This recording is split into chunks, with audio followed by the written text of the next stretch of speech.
Hello, everyone. Welcome back to another episode of the NJ1ST podcast. My name is Ryan McDonald. I have another guest joining me today, a congressional candidate from Congressional District 3. That's Burlington, Monmouth, and Mercer County. Shirley Maia-Cusick, thank you for joining today. Thanks for having me, Ryan. And this is an interesting district. 2018 was Tom MacArthur, Republican, and then 2020, Andy Kim actually won in 2018, but 2020, then Andy Kim won again against David Richter. 2022 was Bob Healy. Now, hopefully, it'll be Shirley Maia-Cusick, but we'll have a different turnout because Andy Kim's not in the race anymore. It's a very contentious race you have over there. How's it going? Open seat, I'm doing well. And this race is very interesting. It's an open seat, it's one of a kind, and the district is very motivated. And I'm happy. I'm super happy to run. This district is unique area, which Burlington, you can feel like the military base. Mercer, you can feel the whole really American grassroots. And Monmouth County, you have grassroots, you have more upclass people in terms of income. And it's a very interesting district to work. Great. And I thank you so much for coming on the NJ1ST podcast, free speech platform. We're going to get into it. So please introduce yourself to people who might not know you and why you're running for Congress. Well, Shirley Maia-Cusick here. I am a Republican candidate running for this open seat in the CD-03 with a big hope and looking forward to work hard. So I'm going to be your next congresswoman soon. Let's hope for the best and work hard for that. And who do you say that you would look up to in Congress? Who is your favorite Congress member, or if you were elected, you'd be excited to work with? Well, I am very close friend to Jeff Van Drew. He is a very strong congressman, and he's working a lot with the border, which is my best forte, immigration. And I understand the whole situation, what's happened there. So I'm wishing to once being a congresswoman, work with him. I have so much respect to him, and we exchange so many information back and forth, and that's what I'm looking to work over there and the subject, the border, seal the border and fix the immigration department and move on and make this country great again. That's awesome. That'll segue right into our next question. But just for Jeff Van Drew, I was just talking to somebody and they're like, we got to get him to run for governor in 2025. Maybe that could be something in the air. But I as well like Jeff Van Drew. I didn't at first, but I like him today because he worked with Thomas Massey Jr., who I hold in such praise as a congressman, and works with Donald Trump. And Thomas Massey Jr. and Donald Trump kind of butt heads sometimes. So he's the mediator. He's a good guy. I agree. He is. He's a very, let's put it this way, conservative, looks for family, looks for America. And I think that's the kind of Congress man or woman we need over there. And I myself have changed over the years already, and I'm young, so I understand people change. And just like Donald Trump changed, Jeff Van Drew changed, and they're great leaders today. So let's go right into the next question, which is immigration. You just touched on that of the southern border. Jeff Van Drew brought light to the attention, as well as other members of Congress who went and visited, and grassroots leaders. I don't know if yourself have gone yet, but let's talk about immigration a little bit. Any thoughts on that? What you would do as a congresswoman? Well, immigration, it's a very, very important subject at this moment. We have this situation, the open border, and I'm looking forward to work hard in this subject, close the border, seal the border. It's no such a thing, a country without a border. We need also to reform the immigration department. The immigration department, it's an old lady, needs to be reviewed and update and move on to see what is more important, to see if we can reduce the taxes which we invest in that department and make that department more reliable. Okay. Because allow the immigrants cross the border in this kind of amount we allowing now, it's making the situation in crisis, and we are citizens footing the bill. Is getting too costly, and it's no good for America. And immigration, America was built by immigrants. Let's respect that, but on the right way. Myself, I came to America through the front door I file all the laws, all the applications, and I comply with the laws to become America's citizen, proud American citizen. So I am a successful businesswoman. I have 3 daughters, 6 grandkids. I am a wife of a retired law enforcement officer. But let's put it this way, works for me. Why can't we just follow up all the laws, immigration laws, and then do the right thing? What is what exactly we have to do to be the right way to do it? We have to seal the border, select exactly what we have over here, make sure we have safe America, separate immigrants for the criminals, and move on with updating the immigration department and see what is suitable to America, because America needs immigrants, but good immigrants, immigrants that can pay taxes, invest in America, be proud, raise their kids as an Americans. Because when I became American citizen, I am super proud to become American. It's a beautiful emotion day when someone receives their citizenship. Mhm. So if we have this law, if we have this department, let's just update and allow immigrants to become legally comply with the law, pay taxes, raise their family in a decent way, and stop the bleeding border, which cause a lot of expenses and make America citizen foot in this high bill. It's not Mhm. fair. So we have to pay attention on that.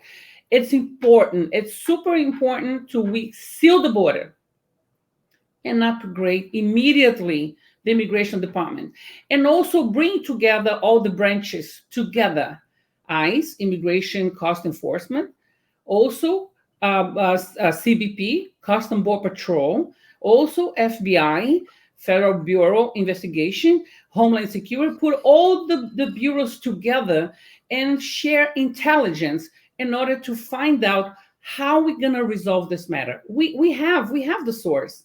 We have this beautiful department. So let's work together. I think that's the solution. Okay, cool.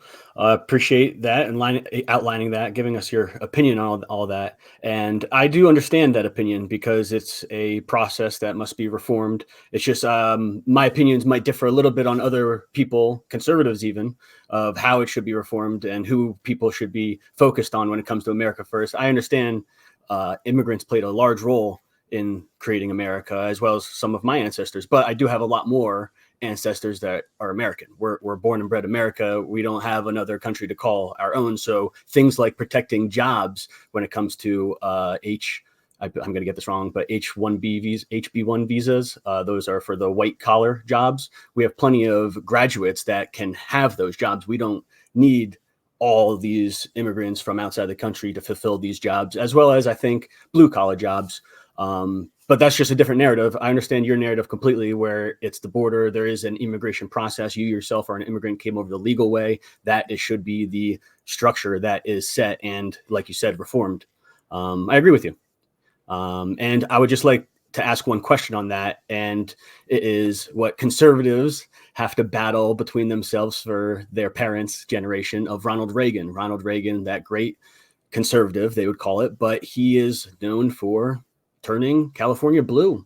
He gave amnesty when he thought he would get tax reductions and stuff in return from the Democrats. They pulled the rug out of underneath his feet, and instead there was just a bunch of amnesty turning California blue forever. I was just wondering your opinion on amnesty. Yeah. Okay, America first. I will never touch base at this moment in America with amnesty. Americans first and America first. We Nice. have to invest in America. We When was President Trump on his last 4 years? He put $11 billion to build half of the wall. It's so easy to, when talking about billions, $11 billion, and was a debate in the Congress in order to not give more money to seal and close that border. But in this administration, we put a $60 billion in Ukraine from our taxpayer to what? To protect their borders, to Right. support the borders of a country, which is what is the Support principle? war. What Yeah. is the, let's put it this way, why not American first? So we leave our border open and undo without finish, and then Mhm. we worry about the neighbor. I'm not against to help Ukraine nor Israel. We are America, which we can help. But wait a minute, $60 billion for Ukraine and didn't finish our wall, didn't finish our border to seal our border. It's kind of like it's upside down, this very principles Mhm. here. So America first. So most likely we have to invest in America and see which state is doing like receiving more immigrants and see what is more important to pay attention and go ahead and invest in that state. If that state is blue, so if they want to be a blue state and support the immigrants, that's their problem. But now we have to pay attention immediately. At this moment, we Mhm. have so big issue in immigration right now, Yeah. Ryan, which you cannot talk anymore with any other subject than what's going on with that border. So Mhm. we have to close the border. Every time I knock doors when I'm campaigning, my American citizen asked to me, "So you are understand what's the situation on the border?" I said, "Perfectly, I understand. So please go be our congresswoman and fix that border. I'm Yeah. scared. I don't want to open my doors. I'm scared what's going on. It's too much bad news about bad immigrants in this country. It's time to stop. Mhm. Let's stop to bleed here, fix this hurt, and go ahead and move on and make America great again. That's how we Yeah. have to move on because we have the source. We have the money. We have to better administrate this administration, Biden administration. My God, Mhm. what's the purpose for this? It's Yeah. ridiculous. And we'll move on to the next question. I just myself being brought up in the New Jersey education system, it was always the anchor baby word thrown around, and then also the dreamers, right? People who were in our school systems, but I believe the offsprings of illegal immigrants. So amnesty was involved there. But I agree, the border issue, the illegals, is so out of control that it kind of even dwarfs the amnesty issue at this point, I think. But they're actually coincided. They're twisted in the same. But we'll leave it there unless you have anything else to say. And we'll move on. Yes. Amnesty is not a word we can even touch the subject because we cannot Right. give amnesty. We have to seal the border.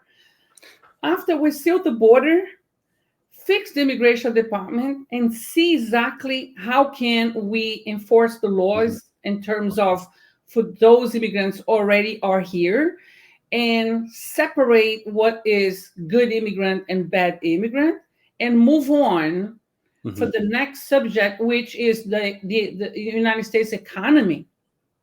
Yeah. Because And why the economy is so bad at this moment for many reasons. But if you talking when in this podcast interview with you, we're gonna go around and go back to the border.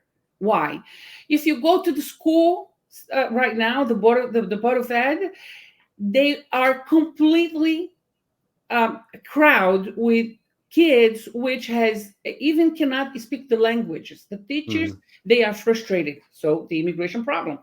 If we go to the hospitals, clinics, whatever, the health problem, we don't know what these people have. We don't know where they come from, what they bring here. So guess what? The border. If Mhm. we go to the crime ratio, we have in a high level crime ratio right now. Guess what? Immigrants involved in crimes, even put in a podcast and make fun of our faces. So we, you, I, and all of us, taxpayer, paying foot in the bill for that immigration border. And let's go right into the economy then. In that one, I've heard your interview on. I guess it was Fernando Uribe's interview, I believe, and you said that the economy was probably one of the biggest issues that you wanted to address if you were elected because the rising inflation, cost of living. I get so many pensioners to comment on my videos because a lot of older people watch my content that they want people to talk about cost of living, that they are getting pensions and it's not increasing with the rate of prices. So they're getting singled out. But let's talk about the economy. How do you plan to, I know it's a pretty vague question, but how do you plan to address the economy? My first question would be, would you abolish the federal income tax? I'm so in favor of flat taxes. We have to pay Cool. taxes, flat taxes. I will never gonna vote to increase taxes nor to create more taxes. But flat taxes, New Jerseyans, I think will be super okay if we just move on. So we're gonna give our contribution, but in a fair way. So once being as a New Jersey, your congresswoman, I'm gonna touch the subject that let's discuss the tax, let's discuss how much we're spending and how much we need to sustain and keep our great state in a good shape. And that move on what we have to do. But charging, we are one of the most higher taxes in the country. This is not fair for New Jerseyans. Mm-hmm. It's kind of like even let's put it this way, a lot of New Jerseyans retiring and fleeing the state because they cannot afford it to stay here. My grandkids, your future kids, probably cannot afford it to stay here in this state if we keep going this kind of increase in taxes, creating new taxes, and not budget what we receive in order to invest in New Jersey on a proper way. Our roads, it's not the best roads in the country. So with the highest taxes, then you still have bad roads. What's going on here? So it's kind of like once being as a congresswoman, I'm going to touch the taxes.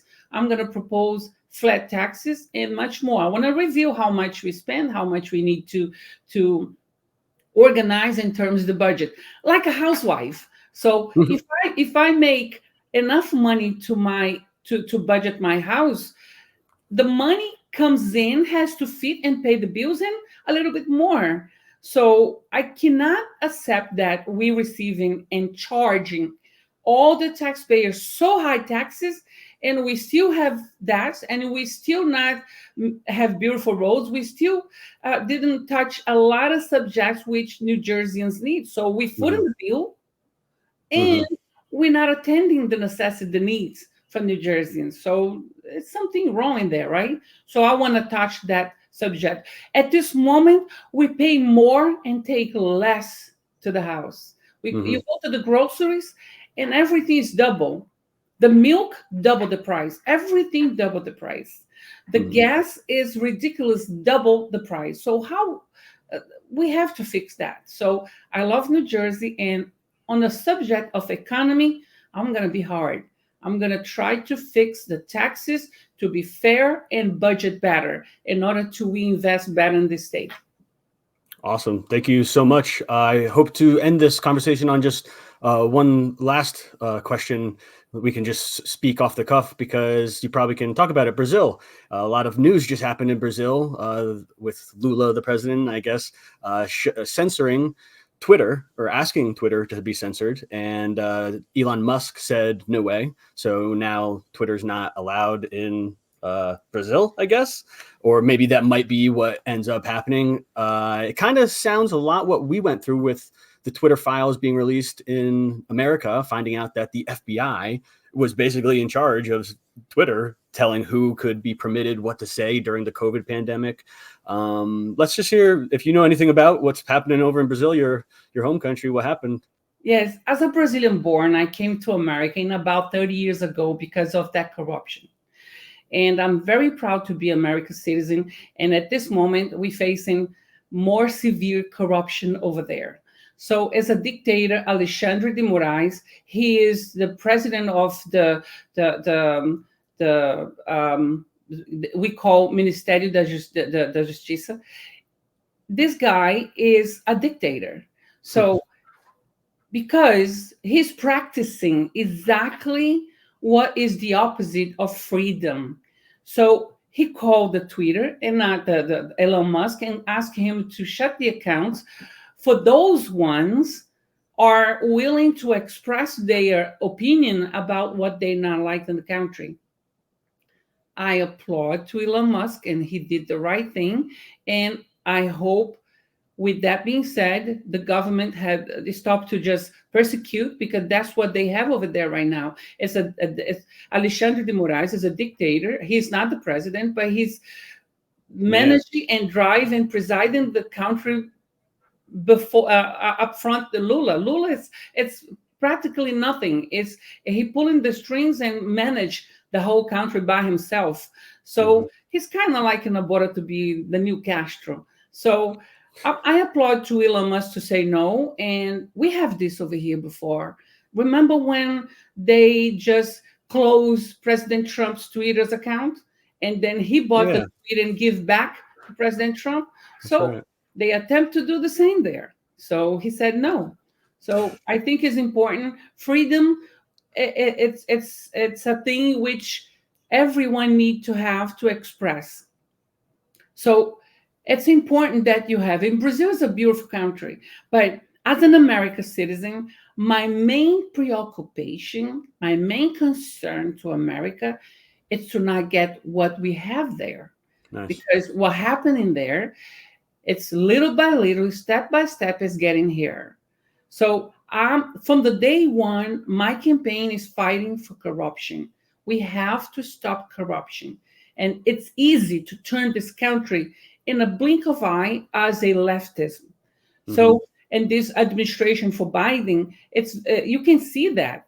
They just putting away all the money for the taxpayer for 60 billion here, more 20 billion there, more 10 billion.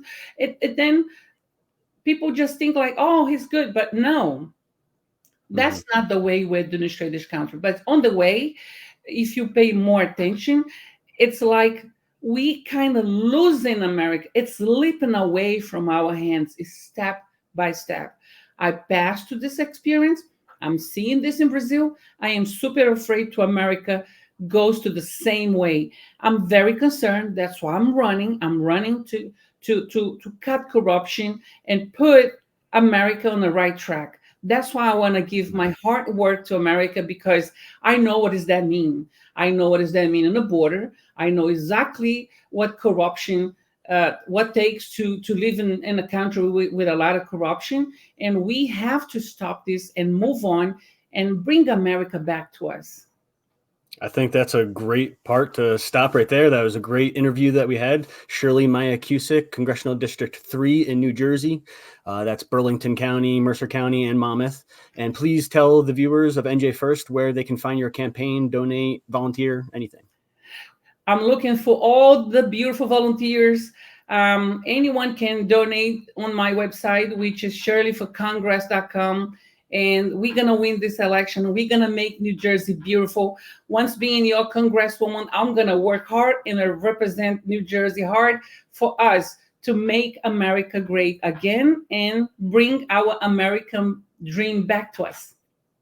Thank you so much for joining the NJ1ST podcast. Everybody make sure to like and share. Have a great night. Thank you.